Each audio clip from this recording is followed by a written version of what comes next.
ty taloha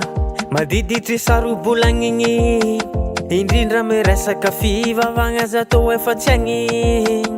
eka ny foko sy saignako ihany no mamono anahy taritigna milalagna tsara tsy avy fagnahy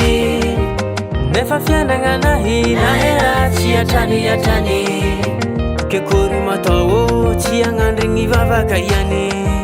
fa mizaza tavela saiko magnambara minao fo tsara Jehovah izy nagnova ny fiainagna anahy manompo Jehovah manompo Jehovah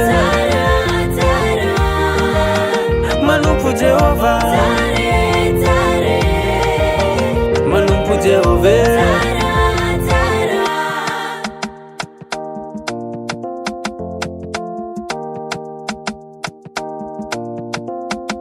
Mafi de mafi